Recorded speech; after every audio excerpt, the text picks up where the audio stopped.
जो विषय आज मैं बताने जा रहा हूँ उसका शीर्षक है गॉड्स गिफ्ट टू ऑल। परमेश्वर का दान या भेंट सबके लिए। जो हम इंसान जो है दूसरों को भेंट देते हैं और भेंट देने में जो खुशी होती है वो एक अलग ही अनुभव रहता है। विशेषकर ऐसे लोगों को गिफ्ट देना जो कभी हमें वापस नहीं कर पाए, या भेंट देते समय ये भी कहना है कि भाई मुझे वापस नहीं करना, ये आपके लिए गिफ्ट है। ऐसा नहीं कि 1 महीने के बाद वापस करना, 1 साल के बाद, ये आपके लिए गिफ्ट है। सो कितनी खुशी होती है। वेस्टर्न 28 अध्याय में लिखा है कि परमेश्वर जब हमारी भलाई करता है, हमें गिफ्ट देता है, तो परमेश्वर बहुत खुश होता है। परमेश्वर चाहता है कि आप भी खुश हो ऐसे ही गिफ्ट देकर, चाहे वो छोटा है या बहुत बड़ा है। आप किसी बच्चे को चॉकलेट ही क्यों ना दें, खुशी होती है जब हम देते हैं।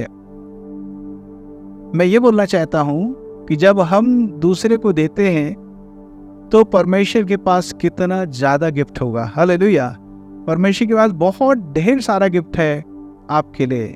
एक बार एक माँ अपने छोटे से बच्चे को लेकर शॉपिंग मॉल गई और ढेर सारा शॉपिंग कर रही थी, सामान खरीद रही थी। जब दुकानदार ने देखा कि बच्चा बहुत स्मार्ट है, अच्छा सुंदर दिख रहा है, बार बार वो चॉकलेट के बोतल की तरफ देखता है। ढेर सारी चॉकलेट थे, तो उसने कहा बेटाओ सुनो, तुम ले लो चॉकलेट। वो मना करता था, नहीं अंकल नहीं। आखिरकार शॉपकीपर से रहा नहीं गया, उसने अपने हाथ से ढेर सारा चॉकलेट उसको दे दिया, तो बच्चे ने तुरंत ले लिया। शॉपकीपर ने कहा मैं तो तुमको कब से बोल रहा था, परंतु तुमने लिया नहीं। उसने कहा अंकल आप, मेरा हाथ बहुत छोटा है, आपका हाथ बड़ा है। हालेलुया। अर्थात परमेश्वर जब देगा तो कितना देगा, बहुतायत से देगा। हालांकि मैं ये नहीं मानता कि परमेश्वर छप्पर फाड़ के देगा, तो ये छप्पर फटना नहीं चाहिए, नुकसान नहीं होना चाहिए। परमेश्वर दे बस। सो परमेश्वर ढेर सारी चीजों को देना चाहता है। सबसे पहली बात, फ्री में। कैसे देगा परमेश्वर? हर एक गिफ्ट फ्री में देना चाहता है। एक बार एक व्यक्ति जो गांव का रहने वाला था, पहली बार शहर गया, तो वो होटल में जाके पूछा कि रोटी और सब्जी का कितना लगता है। तो होटल वाले ने कहा कि 1 प्लेट जो है 50 रुपए का आएगा, लेकिन रोटी के साथ सब्जी जो है फ्री में है। उसने कहा कि ठीक है, रोटी तो मैं घर से लाया हूँ, सब्जी भर दे दीजिए। तो प्रियो, हम हर चीज जो है फ्री में प्राप्त करना चाहते हैं। परमेश्वर भी आपको फ्री में देना चाहता है क्या क्या। लेकिन सबसे पहले इस रेफरेंस को पढ़ेंगे, रोमियो की पत्री 4 अध्याय उसका 4 पद, रोमन्स 4:4। काम करने वाले की मजदूरी देना दान नहीं परंतु हक समझा जाता है। जी हाँ, काम करने वाले की मजदूरी देना दान नहीं समझा जाएगा, उसका हक है, यानी कि उसको देना ही है। जब आप किसी व्यक्ति से काम कराते हैं तो आप ये नहीं बोलेंगे ये आपके लिए भेंट है। नहीं, भेंट थोड़ी है, वो तो इतना देर काम किया है। जो विदेश में ऐसा रहता है, आपने 1 घंटा भी काम किया, इतने डॉलर्स आपको मिलेंगे। और हमारे यहाँ भारत में कोई आधा घंटा 1 घंटा काम किया, हम लोग सोचते हैं फ्री में कर दिया, फ्री में हो गया, हर चीज फ्री में। ऐसा नहीं, किसी के मजदूरी को समझने की आवश्यकता है। वो इतना समय आपको देता है। सो परमेश्वर मजदूरी की बात नहीं कर रहा है, किसकी बात कर रहा है? गिफ्ट की। वो आपको फ्री में देना चाहता है, बस आपको लेना सीखना है। मैंने देखा कई लोगों को लेना भी नहीं आता, यानी कि गिफ्ट लेना भी नहीं आता। नहीं, रहने दीजिए, समझ रहे आप, रहने दीजिए। एक बार मैं एक व्यक्ति को बोला, मैं एक बड़ी चीज उसको देना चाह रहा था, हालांकि वो चीज पुरानी थी। उसने इस तरीके से इनकार किया कि फिर मैं दोबारा सोच ही नहीं सका उसके लिए, उसको देने के लिए। और प्रार्थना बहुत चल रही, प्रभु मुझे चाहिए चाहिए। लेना सीखना है ना। यदि आप लेना सीख जाएंगे, इसका मतलब ये नहीं कि आप लालची हैं। सामने वाला जब आपको बोल रहा है तभी तो आप हाँ बोलेंगे ना। आप मांग तो नहीं रहे, छीन तो नहीं रहे आप। सो लेना भी सीखना चाहिए। अच्छे से लीजिए, प्रेम से लीजिए, ब्लेस करिए, और आप देखेंगे सामने वाले को वास्तव में बड़ी आशीष मिलेगी। सो परमेश्वर जो है हमको देना चाहता है, और सबसे बड़ी बात ये फ्री में है, सब कुछ लेना है। बल्कि परमेश्वर का भेंट कैसा है, ये दिस इज बियॉन्ड एक्सप्लेनेशन, ये वर्णन से बाहर है, वर्णन से बाहर है जो कुछ परमेश्वर आपको देना चाहता है। पढ़ेंगे 2 कुरिन्थियों उसका 9 अध्याय उसका 15वां पद, 2 Corinthians 9:15। परमेश्वर को उसके उस दान के लिए जो वर्णन से बाहर है धन्यवाद दो। जी हाँ, परमेश्वर का धन्यवाद हो उस दान के लिए, उस गिफ्ट के लिए जो कैसा है, वर्णन से बाहर है। परमेश्वर वर्णन से बाहर सब कुछ आपको देना चाहता है। जो भी चीज हम बनाते हैं घर में, मान लीजिए 5 लोगों के लिए खाना बना हुआ है, एक आध जन के लिए एक्स्ट्रा हो सकता है, पर क्या वो 10 लोग के लिए हो सकता है? असंभव, हो ही नहीं सकता। लेकिन परमेश्वर ने केवल 5 रोटी और 2 मछली को कितने हजार को खिला दिया? 5,000 स्त्रियां और बच्चे अलग थे। ये वर्णन से बाहर था। कैसे हुआ नहीं मालूम, परमेश्वर का गिफ्ट था उस दिन जो मीटिंग में आए थे। और 12 टोकरियां बच गईं। कैसे बच गईं मुझे नहीं मालूम, पर मैं ऐसा सोचता हूं जिन्होंने सोचा था मीटिंग में आएंगे लेकिन आ नहीं पाए, उनके लिए भी परमेश्वर ने सोच के रखा था, उनका भी भोजन बच गया। प्रिय, मैं ये कहना चाहता हूं कि बियॉन्ड एक्सप्लेनेशन है। सबसे बड़ी बात तो यह है, हमें गीत गाते हैं, खुद ही दाता और खुद ही क्या बन गया? दान बन गया। प्रभु यीशु मसीह देने वाला है, दाता है, जीवन देने वाला है, अपने आप को ही दे दिया। ये वर्णन से बाहर है। हॉस्पिटल के बहुत बड़े जो डॉक्टर्स रहते हैं, वो कभी भी जमादार बनकर या सफाई कर्मचारी बनकर कभी वो आ नहीं सकते, वो उनको बेइज्जती लगेगी। लेकिन परमेश्वर इंसान बन के संसार में आ गया। जी हाँ, यहाँ तक आज्ञाकारी रहा कि हाँ, उसने क्रूस की मृत्यु को भी सह लिया। ये बहुत बड़ी बात थी। तो प्रिय, मैं यही कहना चाहूंगा कि परमेश्वर का जो वरदान है, एक तो वर्णन से बाहर है, दूसरा उसने जो स्वयं अपना जीवन आपके मेरे लिए दे दिया, ये भी वर्णन से बाहर है। परमेश्वर के वरदान से हमारे जीवन में स्थिरता आती है, हम स्थिर होते हैं। पढ़ेंगे रोमियो की पत्री उसका 1 अध्याय उसका 11वां पद। क्योंकि मैं तुमसे मिलने की लालसा करता हूँ कि मैं तुम्हें कोई आत्मिक वरदान दूं जिससे तुम स्थिर हो जाओ। जी हाँ, यद्यपि पौलुस रोम गया तो नहीं था इस पत्री के लिखने के समय, और ये ऐसी कलीसिया थी जो केवल अपने आप ही स्थापित हो गई थी विश्वासियों के द्वारा। पेंतेकोस्त के दिन, ऋतु काम 2 अध्याय में जो लिखा हुआ है, संसार के कई क्षेत्रों से यहूदी भक्त लोग आए थे पेंतेकोस्त त्योहार मनाने के लिए, जिसका मतलब होता है 50वां दिन। और 17 अलग अलग प्रांतों से लोग आए थे। जब 120 चेले पवित्र आत्मा से भर गए और अज्ञात भाषा बोलने लग गए, सबसे आश्चर्य की बात यह थी कि वे सब जो आए थे अपनी अपनी भाषा में परमेश्वर के महान कामों की चर्चा सुन रहे थे। तो उन्होंने आश्चर्य के साथ कहा, क्या ये सब गलीली नहीं? तो फिर हम अपनी अपनी भाषा में परमेश्वर के महान कामों की चर्चा क्यों सुन रहे हैं? और यही जो लोग आए थे रोम से, कलीसिया को स्थापित किए। पौलुस उस कलीसिया में विजिट करना चाहता था, गया तो कभी नहीं गया था वहां पर, से पहले से एक प्लेटफॉर्म तैयार कर रहा है, एक मंच तैयार कर रहा है, एक जगह तैयार कर रहा है ताकि मैं जाकर उनसे मुलाकात कर सकूं। और तभी वो कहता है, मैं तुम्हें ऐसा एक वरदान देना चाहता हूं जिससे तुम क्या हो जाओ? स्थिर हो जाओ। वरदान देने वाला तो परमेश्वर है, पौलुस एक माध्यम बनता।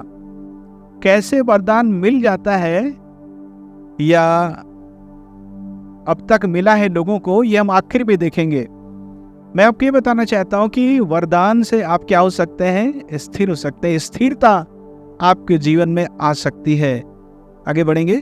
परमेश्वर बल्कि ये चाहता है कि आप सारे वरदानों को जाने, सारे गिफ्ट्स को आप जाने। पढ़ेंगे यूहन्ना 4 अध्याय उसका 10वां पद। यीशु ने उत्तर दिया, यदि तू परमेश्वर के वरदान को जानती और यह भी जानती कि वह कौन है जो तुझसे कहता है मुझे पानी पिला, तो तू उससे मांगती और वह तुझे जीवन का जल देता। सामरी स्त्री तो वैसे बहुत बात कर रही थी, लेकिन प्रभु यीशु मसीह ने कहा, यदि तू परमेश्वर के वरदान को जानती, यदि रिक्त स्थान छोड़ दिया जाए, फिल अप द ब्लैंक्स, और कहा जाए कि आपको भरना है, आप क्या भरेंगे? यदि तू परमेश्वर के वरदान को जानती तो उसके आगे आप क्या लिखेंगे, क्या बोलना चाहेंगे? यदि मुझसे पूछा जाए तो मैं कहूंगा तो तू वो सही प्रार्थना करती, इधर उधर की बात नहीं, to the point, clear cut object prayer में। क्या? मुझे जीवन का जल दे, दैट्स ऑल। मुझे जीवन का जल चाहिए। इसलिए परमेश्वर के वरदानों को जानने की आवश्यकता है। बाइबल में लिखा है, सत्य को जानोगे तो सत्य तुम्हें क्या करेगा? स्वतंत्र करेगा। परमेश्वर ने स्वयं कहा, मांगो कि तुम्हारा आनंद पूरा हो जाए। सो आपको जानना है कि परमेश्वर ने यहाँ तक आपको फ्रीडम दिया है कि आप अपने विचारों को, मन को परमेश्वर के सामने उंडेल सकते हैं, अपनी बात को रख सकते हैं। अब ये परमेश्वर की इच्छा है कि वो पूरा करे या ना करे, प्रभु की महिमा के लिए। परमेश्वर हमसे बेहतर और सबसे अच्छा वो जानते हैं। मैंने आपसे कहा कि हमें परमेश्वर के वरदानों को जानने की आवश्यकता है। आगे बढ़ेंगे। परमेश्वर के वरदान में हमें जीवन भी मिलता है और अनंत काल का जीवन मिलता है। जीवन, अभी हम सांस ले रहे हैं, और अनंत काल का जीवन। याद रखेंगे, मनुष्य की आत्मा जो है वो अमर है। मनुष्य की आत्मा कैसी है? अमर है। मनुष्य कभी मरेगा नहीं, यानी कि अपने अस्तित्व से बाहर नहीं जाएगा, वो रहेगा जीवित। और जीवन कौन है? प्रभु यीशु मसीह ने कहा, मार्ग, सत्य और जीवन। बगैर यीशु के इंसान जीवित नहीं रह सकता। यहां तो सांस चल रही है, वहां क्या होगा? अनंत काल के लिए अधोलोक और नरक में आग की झील में फेंक दिए जाएंगे। जीवन ही नहीं रहेगा। जीवन मतलब केवल उपस्थिति नहीं, जीवन मतलब परमेश्वर का स्वभाव, परमेश्वर के गुण, वो हमारे अंदर आ जाएंगे। पढ़ेंगे हम लोग रोमियो की पत्री 6वां अध्याय उसका 23 पद, रोमन 6 वर्स 23।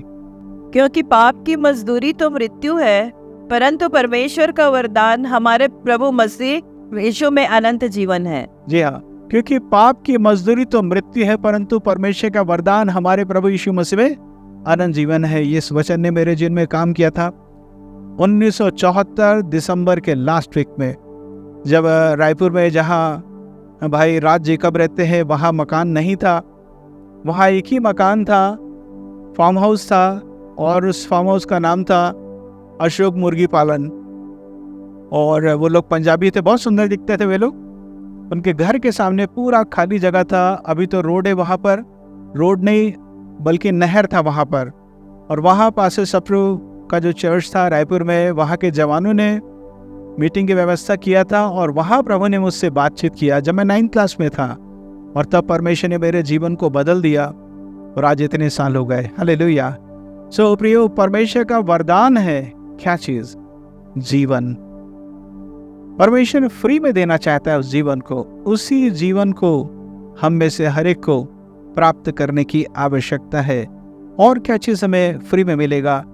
वह है उद्धार, साल्वेशन। परमेश्वर उद्धार हमको फ्री में देना चाहता है। हम यहाँ पर भारत देश में रहते हैं, और मैं यही कहना चाहूँगा, भारत देश सबसे अच्छा देश है। बहुत सारी विशेषताएं हैं। एक बात जो मुझे सबसे अच्छी लगती है वो ये है कि यहाँ के लोग नास्तिक बहुत कम है, आस्तिक हैं। परमेश्वर के अस्तित्व पर विश्वास करने वाले लोग हैं। जहाँ पर लोग तपस्या किए उद्धार को प्राप्त करने के लिए, शरीर को कष्ट में डाले मोक्ष को प्राप्त करने के लिए। प्रभु यीशु मसीह फ्री में देना चाहता मोक्ष। कैसे देना चाहता है? फ्री में आपको देना चाहता। अपने शरीर को कष्ट देने की जरूरत नहीं, बस प्राप्त कर लेना है। इसलिए बाइबल में लिखा है, आज ही का दिन काहे का दिन है? उद्धार का दिन है। आज ही परमेश्वर आपको उद्धार देना चाहते हैं। मुझे 40 दिन का उपवास करना पड़ेगा, बाइबल 10 बार पढ़ना पड़ेगा, प्रभु की प्रार्थना याद करना पड़ेगा, 10 आज्ञाओं को याद करना पड़ेगा। ये बाइबल में कहीं नहीं लिखा है। याद तो रहना चाहिए, परंतु ये शर्त नहीं कि उद्धार प्राप्त करने के लिए आपको ऐसा ऐसा प्राप्त करना है। ये मुफ्त है, बस आपको प्राप्त कर लेना है। कैसे मिलेगा उद्धार? जब आप ये कहेंगे, यीशु मुझे क्षमा कर, तो लहू से मुझे धोकर साफ और शुद्ध कर, और आप मेरे जीवन में आ जाइए। आज से आप मेरे जीवन के मालिक हैं, स्वामी हैं। आपको उद्धार मिलेगा। ऐसा न सोचें कि उद्धार प्राप्त करने वाले केवल गरीब लोग होते हैं, ये आपकी गलतफहमी होगी। बड़े बड़े लोग, साइंटिस्ट, डॉक्टर्स, इंजीनियर्स, पढ़े लिखे, ये भी एक दिन परमेश्वर के सामने टूटे और प्रार्थना किए कि परमेश्वर मुझे बदल दीजिए, मुझे उद्धार दीजिए। परमेश्वर ने उद्धार दिया। पढ़ेंगे इफिसियों की पत्री उसका 2 अध्याय उसका 8वां पद, इफिशियंस 2:8। क्योंकि विश्वास के द्वारा अनुग्रह ही से तुम्हारा उद्धार हुआ है, और यह तुम्हारी ओर से नहीं वरन परमेश्वर का दान है। जी हाँ, विश्वास ही से अनुग्रह के द्वारा तुम्हारा उद्धार हुआ है। ये परमेश्वर का क्या है? दान है। परमेश्वर आपको गिफ्ट देना चाहता है। क्या चीज? उद्धार आपको देना चाहता है। उद्धार को प्राप्त करने की आवश्यकता है। ले लीजिए। एक गवाही मैं बताना चाहूंगा, जब मैंने YouTube से सुना, मुझे बहुत अच्छा लगा और बहुत ही संक्षिप्त में बताना चाहूंगा। आज वो कॉर्पोरेट सेक्टर में जाने पहचाने व्यक्ति हैं। प्रभु उनको न केवल नौकरी में लेकिन मिनिस्ट्री में भी बहुत अद्भुत ढंग से इस्तेमाल करता है। और वो अन्य जाति परिवार से हैं। उनके परिवार में कई सालों में ढेर सारी मृत्यु हो गई, कई लोग खत्म हो गए। ये उस समय करीब 10 साल के थे जब उनके पिताजी खत्म हो गए, और उनको ही दोष लगाया जाता था कि तेरे कारण ही परिवार में यह सब ऐसा हो रहा है। उस परिवार में केवल उसी का रंग थोड़ा सा ज्यादा काला था, तो कहते तेरे कारण ही हो रहा सब। एक बच्चा जिसे कहा जाए तेरे कारण सब हो रहा, कैसा लगेगा जरा सोचिए। एक एक करके कुछ साल के अंतराल में कई लोग खत्म हो गए। एक दिन ये भी तंग आ गया, जिस स्थान पर उसके पिताजी ने फांसी लगाया था उसी स्थान में इन्होंने भी फांसी लगा लिया। यानी कि पूरा तैयारी कर लिए, गला भी डाल दिया पूरा, यहाँ पूरा। उसी समय ठीक सामने में उनको एक बाइबल दिखाई दी। हालांकि वो क्रिश्चियन स्कूल में पढ़े थे, परंतु मसीही लोगों से बहुत घृणा करते थे। तो मन में एक विचार आया कि मरने से पहले जीसस क्राइस्ट ने जो कहा है कम से कम पढ़ लेता हूं। तो अपनी गर्दन फांसी के फंदे से बाहर निकाले, उतरे और फिर बाइबल निकाले। तो उन्होंने बाइबल में इंट्रोडक्शन ढूंढना चाहा। प्राककथन हम बोलते हैं ना, 2 शब्द परिचय, ऐसा रहता है, किताबों में रहता है अक्सर। गिडियंस के बाइबल में ऐसा कुछ था ही नहीं। तो सोचे बड़ा अजीब पुस्तक है, कुछ है ही नहीं इसमें इंट्रोडक्शन वगैरह। तो मत्ती से उन्होंने शुरू किया, क्योंकि वह नया नियम था। मत्ती पहला अध्याय में जीनियोलॉजी है, वंशावली है। वंशावली पढ़ने से कुछ भी रुचि नहीं आई। इससे वो पैदा हुआ, उससे वो पैदा हुआ, एक नया व्यक्ति क्या समझेगा। लेकिन उसके बाद फिर वो मत्ती 2 अध्याय में पहुंच गए।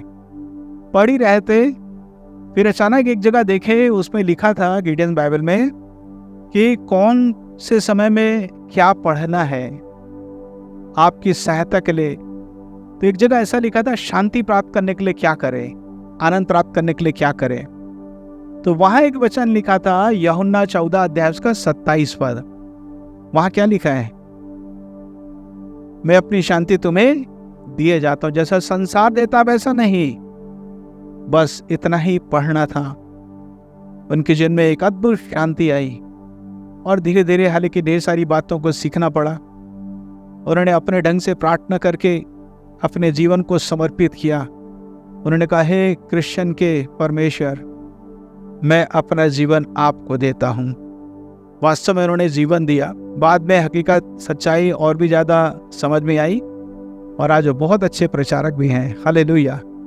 प्रियो, मैं ये कहना चाहता हूँ, वो उद्धार आपको फ्री में देना चाहता है। सब कुछ जो प्रभु ने आपको दिया, इतनी बड़ी सहायता आपके लिए किया, बस आप थोड़ा सा दूर हैं। जस्ट प्रेयर करिए, समर्पित करिए अपने जीवन को, आगे बढ़ेंगे।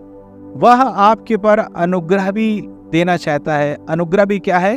फ्री में है। ग्रेस आपको देना चाहता है। पढ़ेंगे इफिसियों की पत्री उसका 3 अध्याय उसका 7वां पद। इफिसियों 3 अध्याय उसका 7वां पद। मैं परमेश्वर के अनुग्रह के उस दान के अनुसार जो उसकी सामर्थ के प्रभाव के अनुसार मुझे दिया गया, उस सुसमाचार का सेवक बना। अनुग्रह के उस दान के अनुसार। Grace is a gift. अनुग्रह एक वरदान है आपके लिए। वैसे तो मैं अनुग्रह के विषय में कई बार मैंने आपको बताया। एक और बात आज मैं आपको बताना चाहूँगा। नूह के समय में पृथ्वी के सारे लोग बिगड़ चुके थे। लिखा है परंतु परमेश्वर की अनुग्रह की दृष्टि नूह पर बनी रही। क्या मतलब होता है? वहां पर जो अनुग्रह शब्द है उसका मतलब ये होता है, देखिए इसको मैं ऐसा समझाऊंगा। जैसे हमारे बच्चे जो छोटे रहते हैं या हमारे ग्रैंड चिल्ड्रन, जब हम उनको स्कूल छोड़ने जाते हैं तो ले जाते समय हमको पता चलता है कि इसके जूती का एक लेस खुल गया है, बंधन खुल गया है।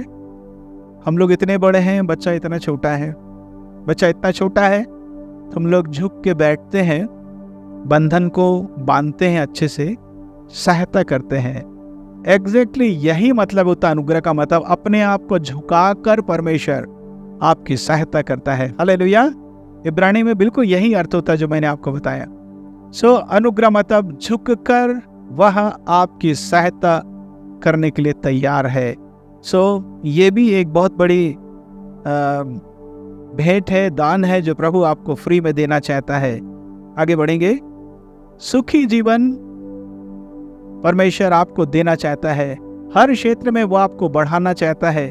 पढ़ेंगे सबोपदेशक की पुस्तक, उसका 3 अध्याय, उसका 13 पद। सबोपदेशक इक्लेसियास्टिक्स 3:13। और यह भी परमेश्वर का दान है कि मनुष्य खाए पिए और अपने सब परिश्रम में सुखी रहे। यह भी परमेश्वर का दान है कि मनुष्य खाए पिए भी। बोले पाल साहब पीते तो हैं, रोज पीते हैं। वो पीना नहीं, शराब तो पीना ही नहीं है। कई लोग धीरे से पूछते हैं पाल साहब बियर चलेगा क्या? बियर भी नहीं चलेगा। नशे की कोई भी चीज आपको खाना नहीं है, पीना नहीं है। खाना आप खा सकते हैं। लिखा ना, जो खाना है नहीं, भोजन वस्तु है नहीं, उसके लिए रुपए पैसे क्यों लगा रहे हो? यशा में लिखा है।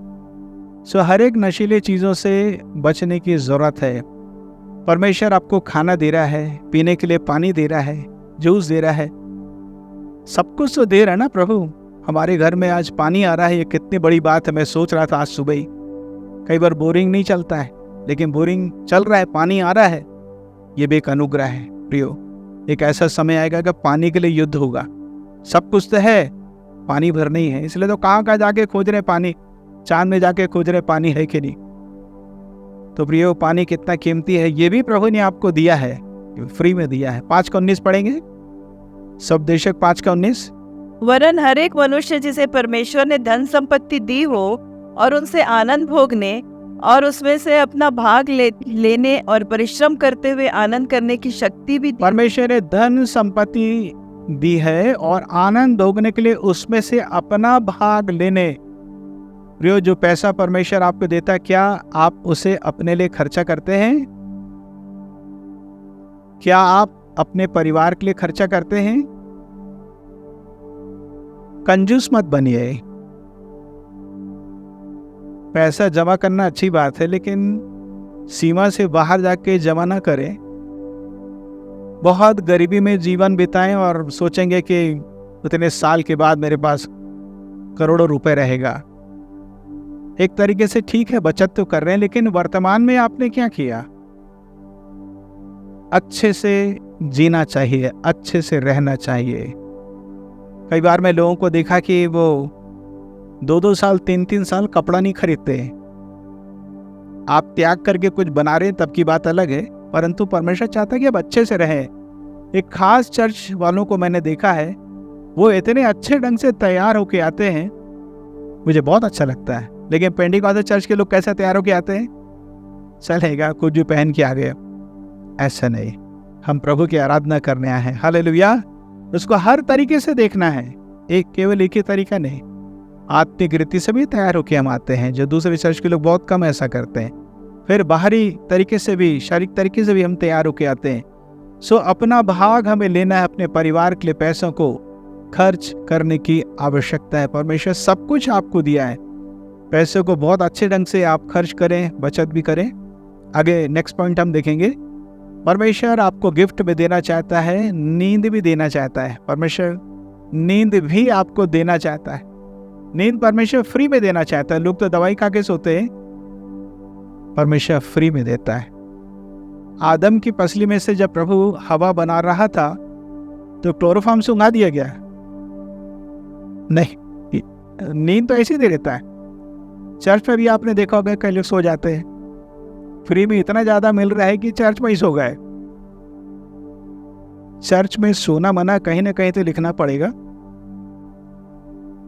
सोना मना है इधर चर्च में।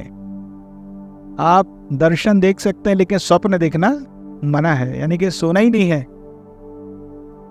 किसी किसी की आदत रहती है गाने के समय ही सो जाते हैं, यानी लोरी लगता है उनको गाना, और वचन का प्रचार ऐसा लगता है कि वाह मजा आ गया। एक बार एक व्यक्ति चर्च में बैठता था, वो हमेशा सो जाता था, तो पास्टर ने कहा इसको आज सिखाना पड़ेगा। तो उसने कहा कौन कौन नरक जाएगा, खड़े हो जाओ। तो स्वाभाविक था कि कोई खड़ा नहीं होगा। जो सो रहा था उसको आखिरी वाक्य सुनाई दिया, खड़े हो जाओ। वो तुरंत खड़ा हो गया। सब हंसने लग गए।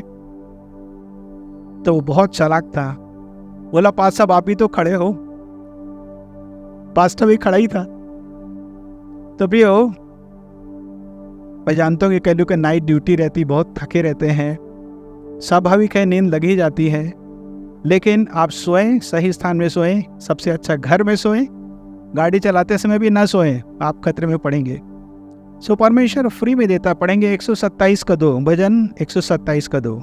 तुम जो सवेरे उठते और देर करके विश्राम करते और दुख भरी रोटी खाते हो, यह सब तुम्हारे लिए व्यर्थ ही है, क्योंकि वह अपने प्रियों को यूं ही नींद प्रदान करता है। जी हाँ, परमेश्वर अच्छी नींद आपको देना चाहता है। कई बार ऐसा रहता है कि हम लोग बहुत देर तक सोते फिर भी बिल्कुल फ्रेश नहीं लगता, और कई बार आधा घंटा ही सोते हैं तो ऐसा लगता है कि नींद हमारी कंप्लीट हो गई है। प्रार्थना करेंगे, प्रभु मैं अच्छे से सो सकूं, आपके लिए कह रहा हूं मैं। आगे बढ़ेंगे। परमेश्वर एक और गिफ्ट आपको देना चाहता है, वो है सुपर नेचुरल हेल्प, अद्भुत सहायता, एक अलौकिक सहायता कह सकते हैं। एक ऐसी सहायता जो कोई इंसान आपकी नहीं कर सकता, केवल परमेश्वर स्वयं या अपने स्वर्गदूतों के द्वारा आपके लिए प्रबंध कर सकता है।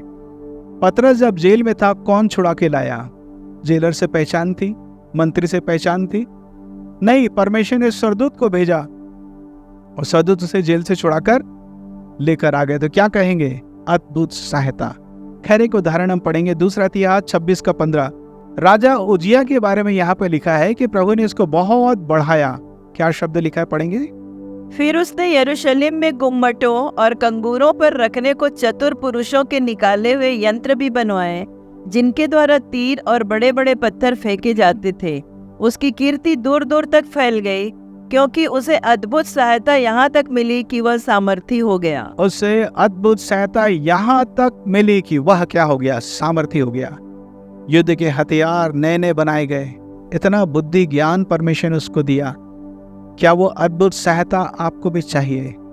क्या आप कहेंगे कि मुझे अद्भुत सहायता चाहिए? प्रभु बहुत दिन हो गया मुझे स्ट्रगल करते करते, संघर्ष करते करते, और मुझे बढ़ाइए प्रभु जी, मुझे हर क्षेत्र में बढ़ाइए।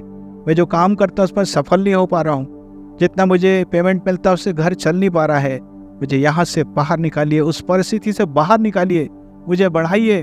परमेश्वर अलौकिक सामर्थ आपको भी दे सकता है, अलौकिक सहायता आपको दे सकता है, और अवश्य ही वहां से आप बाहर निकलेंगे। लिखा ना, परमेश्वर के बलवंत हाथ के नीचे दीनता से रहो, ताकि वह उचित समय पर तुम्हें बढ़ाएगा जरूर वो उचित समय पर। आपको ऐसा कहना है परमेश्वर से। आगे बढ़ेंगे। परमेश्वर आपको संपत्ति भी देना चाहता, परमेश्वर आपको धन भी देना चाहता है। कहाँ लिखा है, पढ़ेंगे। दूसरा इतिहास 32 का 29, 2 क्रॉनिकल 32 वर्स 29। उसने नगर बसाए और बहुत ही भेड़ बकरियों और गाय बैलों की संपत्ति इकट्ठा कर ली, क्योंकि परमेश्वर ने उसे बहुत सा धन दिया था। किसने धन दिया था? परमेश्वर ने। कैसे धन दिया? कोई मिशनरी आके पैसे देके चले गए, या परमेश्वर स्वयं आया स्वर्ग से उतर के और ढेर सारा सोना पकड़ा के चले गया? नहीं, उसके बिजनेस में प्रभु ने बहुत आशीष दिया, बढ़ोतरी का जीवन दिया। इसलिए लिखा, जिस भी कामों में तो हाथ लगाएगा तो क्या होगा? बढ़ने पाएगा। परमेश्वर बढ़ाएगा हमको। हालांकि मेरा विश्वास इस बात पर भी है कि परमेश्वर के स्वर्गदूत आकर आपको पैसा और सामान भी दे सकते हैं। कैसे? एलिया को स्वर्गदूत ने आकर क्या दिया था? पानी और रोटी दिया था। ऐसी रोटी जिसको खाकर वो कितने दिन चलता रहा? 40 दिन चलता रहा। हम लोग सुबह नाश्ता करते हैं, 1 बजे तक गाड़ी चल जाती है, उसके बाद भूख लगता है, फिर इतना जल्दी पहुंच गया। 40 दिन मतलब पता नहीं क्या रोटी थी, क्या था, मुझे नहीं पता। मैं ये बोलना चाहता हूँ, परमेश्वर अलौकिक सहायता आपकी कर सकता है। आप भी मांगिए, प्रभु मेरी अलौकिक सहायता कीजिए, मुझे धन दीजिए, मुझे पैसा दीजिए, मुझे बढ़ाइए। कुछ लोग बहुत आत्मिक होते हैं, वो केवल आत्मिक रीति से बढ़ना चाहते हैं, वो रुपया पैसा बिल्कुल नहीं चाहते। हम सबको रुपया पैसा चाहिए कि नहीं चाहिए? बिल्कुल चाहिए। नहीं तो घर का खर्चा कैसे चलेगा? हर चीज में पैसा लगता है। जी हाँ, मेरी यही प्रार्थना है सबके लिए कि सबके पास पर्याप्त धन होने पाए। हालेलुया। किसी व्यक्ति से परिचय के कारण नहीं, बस मेरा परिचय परमेश्वर से है, उसके कारण मेरा काम होगा। आगे बढ़ेंगे। अब हम देखेंगे पवित्र आत्मा के वरदान भी है। ये बहुत ही अद्भुत वरदान है पवित्र आत्मा के, gifts of the Holi spirit, और ये भी फ्री में है। पढ़ेंगे प्रेरितों काम 2:38, एक्ट्स 2:38। पतरस ने उनसे कहा, मन फिराओ और तुम में से हर एक अपने अपने पापों की क्षमा के लिए यीशु मसीह के नाम से बपतिस्मा ले, तो तुम पवित्र आत्मा का दान पाओ। हाँ, तो तुम पवित्र आत्मा का दान पाओगे। पवित्र आत्मा का बपतिस्मा अपने आप में एक गिफ्ट है, और उसमें फिर 9 अलग अलग वरदान है जिनको 3 भागों में बांटा गया है। हम इसको कभी खरीद नहीं सकते। ऐसा नहीं कि मैं 40 दिन का उपवास करूंगा तो प्रभु मुझे देगा, 21 दिन का फास्टिंग करूंगा तो प्रोफेसी का वरदान आ जाएगा। ऐसा नहीं है, बाइबल पे कहीं नहीं लिखा है। कई लोग तो फास्टिंग नहीं भी किया फिर भी मिल गया वरदान। मेरे कहने का ये मतलब नहीं कि आप फास्टिंग नहीं करें, जरूर से करें। जब परमेश्वर आपकी अगुवाई कर रहा है तो जो भी बोल रहा है उस काम को आप पूरा करें। पर ऐसा करेंगे तभी प्रभु देगा, ऐसा नहीं। बस आज्ञाकारी रहना है, जो कुछ परमेश्वर आपसे कह रहा है। हम देखेंगे ये पवित्र आत्मा का वरदान कैसे मिलता है। बहुत आश्चर्य लगता है जब मैं इन वचनों को बहुत साल पहले से जाना। जब कोई विश्वासी भाई बहन, पास्टर, प्रचारक, अनुभवी जब आपके पर हाथ रखकर प्रार्थना करते हैं, उस समय यह वरदान मिल सकता है। पढ़ेंगे 2 तीमुथियुस 1 उसका 6 पद। इसी कारण मैं तुझे स्तुति दिलाता हूँ कि तू परमेश्वर के उस वरदान को जो मेरे हाथ रखने के द्वारा तुझे मिला है प्रज्वलित कर दे। जी हाँ, लिखा है वो वरदान जो कैसे मिला? मेरे हाथ रखने के द्वारा। पौलुस तीमुथियुस को कह रहा है। तीमुथियुस को अपना पुत्र मानता था वो। हाथ जब मैं रखा, प्रेयर किया, तुझे वरदान मिल गया। हम कहते हैं इम्पार्टेशन, यानी कि जो जीवन में प्रभु ने मेरे जीवन में काम किया अब वो उसके जीवन में चला जाएगा, इम्पार्ट हो जाएगा, उसके अंदर समाहित हो जाएगा, ऐसा समझ सकते हैं। सो परमेश्वर ऐसा भी वरदान हमको दे सकता है। इसलिए तो जब आते हैं लोग, पास्टर, प्रचारक, प्रोफेट्स, तो लोग सामने क्यों जाते हैं प्रेयर करवाने के लिए?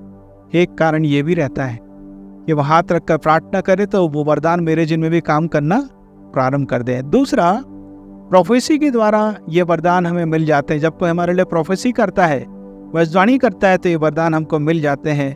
पढ़ेंगे 1 तीमुथियुस उसका 4 अध्याय और उसका 14 पद। उस वरदान के प्रति जो तुझमें है और भविष्यवाणी के द्वारा प्राचीनों के हाथ रखते समय तुझे मिला था, निश्चिंत मत रह। कैसे मिला था? भविष्यवाणी के द्वारा। कैसे मिला था? प्रोफेसी के द्वारा मिला था ये वरदान। कई बार लोग प्रोफेसी करते हैं आपके लिए, चाहे वो साधारण व्यक्ति है या बहुत प्रसिद्ध है।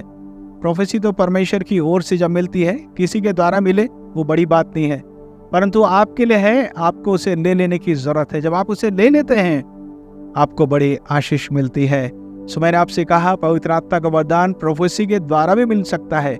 तीसरी बात हम ये सीखते हैं इसी पद में, हमें निश्चिंत नहीं रहना है। हमें निश्चिंत नहीं रहना, केयरलेस नहीं रहना है। परमेश्वर हमको वरदान इसलिए दिया कि हम उपयोग में लाए। ये व्यक्ति क्या कर रहा था? अपने फोटो में देखा, बड़े आराम से बैठ के क्या कर रहा है? मोबाइल पकड़ के बैठा हुआ है।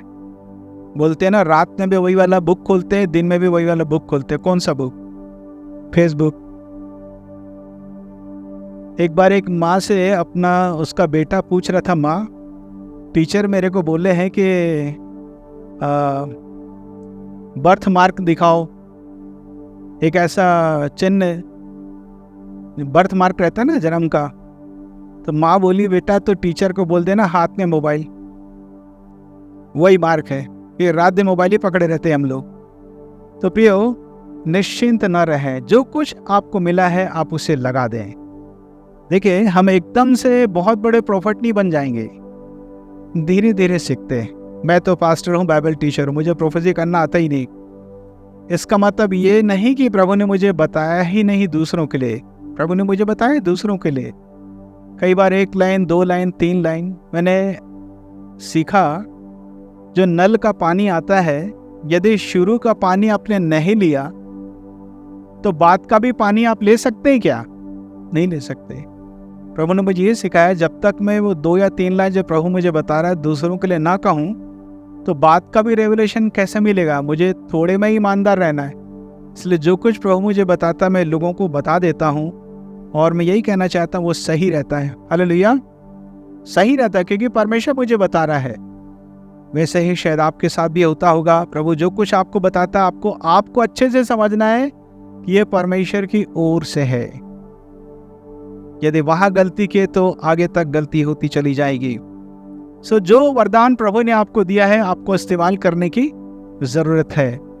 पढ़ेंगे पहला पत्रस 4:10, 1 पीटर 4:10। जिसको जो वरदान मिला है वह उसे परमेश्वर के नाना प्रकार के अनुग्रह के भले भंडारियों के समान एक दूसरे की सेवा में लगाए। हाँ, लिखा है जिसको जो भी वरदान मिला है बस सेवा में लगा देना है। अब जो वरदान आगे हम देखेंगे, भिन्न भिन्न वरदान हैं। कौन कौन से वरदान हैं? रोमियो की पत्री 12 अध्याय 6, 7, 8 वचन पढ़ेंगे। कई प्रकार के वरदान हैं। जबकि उस अनुग्रह के अनुसार जो हमें दिया गया है, हमें भिन्न भिन्न वरदान मिले हैं। हाँ, हमें भिन्न भिन्न वरदान मिले हैं। आगे, तो जिसको भविष्यवाणी का दान मिला हो वह विश्वास के परिमाण के अनुसार भविष्यवाणी करे। देखिए, भविष्यवाणी में भी अलग अलग लेयर्स है, अलग अलग स्थान है भविष्यवाणी में भी। आगे, यदि सेवा करने का दान, और सेवा करना मतलब केवल पास्टर के समान प्रचार करना नहीं, सेवा किसी भी प्रकार का हो सकता है। आपने देखा जब आप इस बिल्डिंग में आते हैं सब कुछ व्यवस्थित रहता है बैठने के लिए। हमारे यहाँ रोबोट नहीं है कि सब अपने आप काम हो जाएगा। लोग काम करते हैं पहले से आकर, और आप चले जाते हैं तो लोग समेटते हैं, साफ सफाई करते हैं। कोई अकेला नहीं करता, कई लोग मिल के करते हैं। सो ये भी एक सेवा है। मुझे अच्छे से याद है जब एकदम से शुरुआत की बात है, 91, 92 की बात है, हम लोग जब किराए का मकान लेकर या किसी के घर हम लोग जब रविवार की आराधना करते थे, जब हम लोग जनता 83 में शुरू किए थे, जहाँ ममता का घर है उसके उसी लाइन में आगे जनता 83, अभी तो पूरा ही बदल गया वो। तो कई बार मुझे आके झाड़ू लगाना पड़ता था, पानी भरना पड़ता था। तो मुझे किसी बात की शर्म नहीं कि मैं झाड़ू लगा रहा हूँ, पानी भरना हो। ठीक है, धीरे धीरे जब कलीसिया बढ़ी, लोग तैयार हुए, सीखे, तो अब वो काम करते हैं। आपने देखा कि मुझे एक भी काम करने की जरूरत नहीं पड़ती। आपने देखा लोग अपने आप से काम करना सीख गए हैं। हालेलुया। तो ये भी एक सेवा है, कई प्रकार की सेवा है। आगे पढ़ेंगे उसको। यदि सेवा करने का दान मिला हो तो सेवा में लगा रहे, यदि कोई सिखाने वाला हो तो सिखाने में लगा रहे। जी हाँ, और आगे, जो उपदेशक हो वह उपदेश देने में लगा रहे। उपदेश का मतलब टीचिंग्स, जो टीचिंग देने वाले हैं वो टीचिंग देते रहे। दान देने वाला उदारता से दे जी। जो अगुवाई करे वह उत्साह से करे, जो दया करे वह हर्ष से करे। ढेर सारे वरदान है, सेवा के वरदान। जो कुछ प्रभु ने आपको दिया, सिखाया, बस आप उसको इन्वेस्ट करिए, निवेश कर दीजिए। केवल पैसे की बात नहीं है, ये तो सेवा की बात है। जो मैंने आपको बताया ढेर सारे काम, वो सारे काम आपको करने की आवश्यकता है। आगे बढ़ेंगे। अब सबसे बड़ी बात हम देखेंगे, ये सारे वरदान कैसे मिलेंगे जो अब तक मैंने आपको बताया। कैसे प्राप्त करें, कौन देगा? परमेश्वर ही देगा। कैसे प्राप्त करें? कुछ तरीका है। सबसे पहला तरीका है, आपके मन के अंदर एक ज्वलंत इच्छा होनी चाहिए, एक बर्निंग डिजायर होना चाहिए। ऐसा नहीं कि अपने आप हो जाएगा, प्रभु अपने आप दे देगा। परमेश्वर मन को तो जानता है ना, नहीं मन को तो जानता ही है, तभी तो उसने कहा मांगो तो तुम्हें दिया जाएगा। मांगना तो है। एक पद लिखा है इस पर्दे के पीछे में, भजन 37 अध्याय उसका 4 पद, Psalm 37 वर्स 4। यहोवा को अपने सुख का मोल जान और वह तेरे मनोरथों को पूरा करेगा।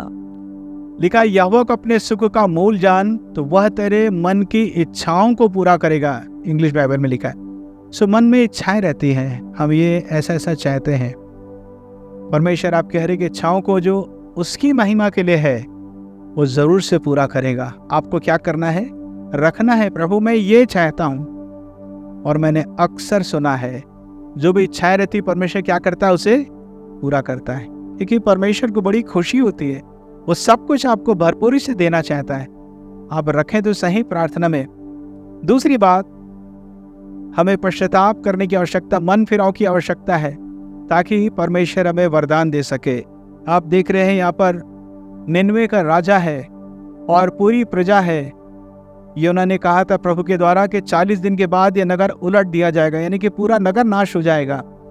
तो सब के सब पश्चाताप करते हैं।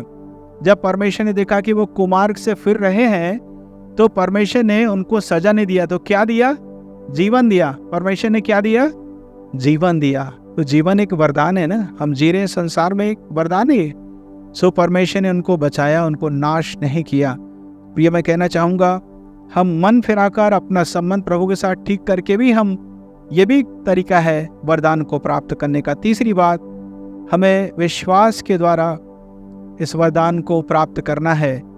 यदि आप पढ़ेंगे दूसरा राजा 4 अध्याय 1 से 7, एक ऐसी स्त्री का वर्णन है जिसके 2 बच्चे थे और यह भविष्यवक्ता एलीशा का चेला था। चेला खत्म हो गया, अपने मिसेस और अपने बच्चों को बड़े कष्ट में छोड़कर चला गया। पैसा तो उसने बचा के रखा नहीं था अपने परिवार के लिए, लोन ले लिया था। अब वो लोन पटाएगा कैसे? और वो साहूकार आ गया इनके दोनों बच्चों को ले जाने के लिए। एक बात मुझे बहुत अच्छी लगती है, ये स्त्री किसी और के पास नहीं गई, एलीशा के पास गई। से मालूम था एलीशा को 2 गुना अभिषेक मिला है, जरूर से परमेश्वर मेरी सहायता करेंगे, अलौकिक सहायता करेंगे और मेरे लिए एक रास्ता निकलेगा।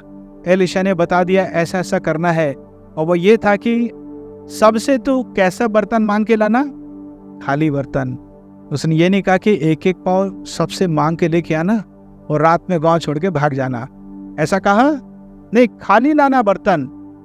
और दरवाजा बंद करके, जो फेलोशिप को दर्शाता है, संगति को दर्शाता है, उस थोड़े से तेल को उंडेलना शुरू करना। जो तेल उसी बर्तन में थोड़ा सा है तो बाकी बर्तन में कैसा भरेगा? यह विश्वास के द्वारा था। परमेश्वर आपकी इच्छाओं को पूरा करेगा, वरदान देगा। कैसे? By faith. इसलिए लिखा ना पौलुस, हम दृष्टि के अनुसार नहीं परंतु विश्वास के द्वारा आगे बढ़ते हैं। सो यदि विश्वास करेंगे परमेश्वर आपको वरदान देगा। आगे बढ़ेंगे। प्रार्थना के द्वारा भी परमेश्वर हमें वरदान देता है, जो कुछ हम मांगते हैं जीवन से संबंधित वरदान। पहला तिहा 4:9, फर्स्ट क्रॉनिकल 4 वर्स 9 and 10। याबेस अपने भाइयों से अधिक प्रतिष्ठित हुआ और उसकी माता ने यह कहकर उसका नाम याबेस रखा, मैंने इसे पीड़ित होकर उत्पन्न किया। याबेस के विषय में आप बहुत सारी बातों को जानते हैं। मैंने इस विषय पर प्रचार भी किया था और मैं सोचता हूँ मुझे एक बार फिर से इस पर प्रचार करना होगा। यदि संभव हुआ तो आने वाले रविवार को मैं प्रचार कर सकता हूँ, मुझे तैयारी करना पड़ेगा। सो याबेस का जीवन, जिसका मतलब ही होता पीड़ा, बहुत पीड़ा में था, पता नहीं क्या क्या तकलीफ थी, बहुत ज्यादा लिखा नहीं है बाइबल में इसके बारे में। अगला पद पढ़ेंगे 10। और याबेस ने इस्राएल के परमेश्वर को यह कहकर पुकारा कि भला होता कि तू मुझे सचमुच आशीष देता। अदा परमेश्वर को पुकारा ना, प्रार्थना किया ना, और तब लिखा है जो कुछ उसने मांगा वह परमेश्वर ने उसे दिया। बहुत कुछ दे दिया, काम चलाने के लिए दे दिया, 90% दे दिया, ऐसा लिखा है। इस प्रकार के शब्द आए, जो कुछ जितना मांगा परमेश्वर ने उतना दे ही दिया। यानी कि प्रार्थना के द्वारा हम प्राप्त कर सकते ना वरदान। जीवन के लिए जो कुछ आवश्यक है सब कुछ प्रभु आपको देगा। आपको मांगने की आवश्यकता है, चाहे जो कुछ भी हो। एक आखिरी रेफरेंस हम देखेंगे जो मुझे बहुत अच्छा लगता है। परमेश्वर सब कुछ आपको दे सकता है प्रभु यीशु के साथ। रोमियो की पत्री उसका 8वां अध्याय उसका 32 पद। जिसने अपने निज पुत्र को भी न रख छोड़ा परंतु उसे हम सबके लिए दे दिया, वह उसके साथ हमें और सब कुछ क्यों न देगा। जी हाँ, वह उसके साथ हमें और सब कुछ क्यों कर ना देगा। यानी कि प्रभु यीशु मसीह हमारे साथ में रहें, उसके अलावा सब प्रकार की आशीषें रहें। प्रियो, मैं आपसे यह कहना चाहता, प्रभु आपको सब कुछ दे सकता है, बहुतायत से दे सकता है, कल्पनाओं से परे दे सकता है, वर्णन से बाहर दे सकता है, अतिरिक्त दे सकता है, मोर देन सफिशिएंट दे सकता है। क्या आप उसे लेने के लिए तैयार हैं? सांसारिक आशीषें, आत्मिक आशीषें, आत्मिक वरदान, पवित्र आत्मा के वरदान, वो वरदान जो हमारे जीवन को जीने के लिए बहुत जरूरी है, बेसिक नीड्स, सब कुछ प्रभु आपको देना चाहते हैं। आइए खड़े होकर हम प्रार्थना करेंगे। परमेश्वर हर एक को गिफ्ट देना चाहते हैं, परमेश्वर देना ही चाहते हैं, आपको लेना पड़ेगा। कहते हैं देने वाले का हाथ हमेशा ऊपर रहता है, लेने वाले का हाथ नीचे रहता है। उसे झुकना पड़ता है, उसे लेना पड़ता है। परमेश्वर महान है, परमेश्वर के सामने झुकना सीखें, आदर करना सीखें, लेना सीखें। कैसे मिलेगा? विश्वास के द्वारा, अनुग्रह के द्वारा। सब कुछ प्रभु आपको देना चाहते हैं। एक अद्भुत शांति आपको उद्धार देना चाहते हैं, पापों की क्षमा आपको देना चाहते हैं, अनंत काल का जीवन परमेश्वर आपको देना चाहते हैं। तपस्या करने की जरूरत नहीं। हाँ, अच्छे कर्म हो तो अच्छी बात है, पर फिर भी अच्छे कर्मों के द्वारा उद्धार नहीं मिल सकता, क्योंकि हमारे अंदर एक पापी स्वभाव है। कहते हैं यदि आप 10 अंडों के आमलेट बना रहे हैं और 9 अंडे तो सही है जिसको आपने फोड़ कर डाल दिया, और एक आखिरी अंडा भी आपने फोड़ के डाल दिया जो खराब था, तो क्या सबका सब खराब नहीं हो गया? जी हाँ, हमारे कर्म 99% अच्छे भी हो गए हैं, और 1% जो खराब है वो सब बिगाड़ दिया। आपके खाने में कोई गंदी चीज गिर जाए, क्या आप खाना खाएंगे? कीड़ा गिर जाए, क्या आप खाना खाएंगे? नहीं, वो पूरा खराब हो गया, अशुद्ध हो गया। जो ऐसे ही हमारे काम खराब हैं। यदि भी ढेर सारे अच्छे हैं तो क्या हुआ? हम अपने कर्मों के द्वारा उद्धार प्राप्त नहीं कर सकते। वो सारा काम प्रभु यीशु मसीह ने कर लिया है आपके मेरे लिए। एक विकल्प बन के संसार में आ गए, वो हमारे लिए सब्स्टिट्यूट बन गए। उसने सब कुछ पूरा किया, इसलिए तो उन्होंने चिल्लाकर कहा पूरा हुआ, कंप्लीट हुआ, फिनिश हुआ। बस आपको विश्वास करके ले लेना है। हाँ प्रभु, आप ही एकमात्र उद्धार करता है, मुझ पर दया कर, मुझे उद्धार दे। अपनी आवश्यकता के अनुसार प्रार्थना करें। याबेश बहुत संकट में था, परंतु उसने प्रार्थना किया, परमेश्वर ने पूरा पूरा जितना मांगा था सब कुछ दिया। परमेश्वर कभी बदलता नहीं, वो सदा एक सा है। वो आपकी सहायता करने के लिए तैयार है। प्रार्थना करें अपने लिए, मुझ पर दया करो प्रभु, ये सारे वरदान मुझे मिल सकें। धन्यवाद देते हैं पिता परमेश्वर आपकी उपस्थिति के लिए। जो यहाँ बैठे हुए, जो ऑनलाइन जुड़े हुए हैं, सबके लिए धन्यवाद देता हूँ। जो समय वॉच कर रहे हैं उन पर भी दया कीजिए। जो भी वरदान होने चाहिए, चाहे वो इस भौतिक जगत सांसारिक जीवन से संबंधित है या फिर आत्मिक जगत से संबंधित है, पवित्र आत्मा के 9 वरदान ही क्यों करना हो, दया कीजिए सबको मिल सके। वो एक ज्वलंत इच्छा दीजिए, लगातार प्रार्थना कर सकें, हिम्मत ना हारें, स्पष्ट प्रार्थना कर सकें, विश्वास के द्वारा मांगे। आपके लिए कोई भी काम कठिन नहीं है, सारी प्रतिज्ञाएं हाँ और आमीन के साथ हैं। हर एक को स्पर्श करिए प्रभु जी, और उस वरदान के द्वारा में स्थिरता का जीवन दीजिए। धन्यवाद देते हैं, आपने हमारे प्रार्थना को सुना। प्रभु यीशु के नाम से मांगता हूँ, सुनो ग्रहण कर, आमीन।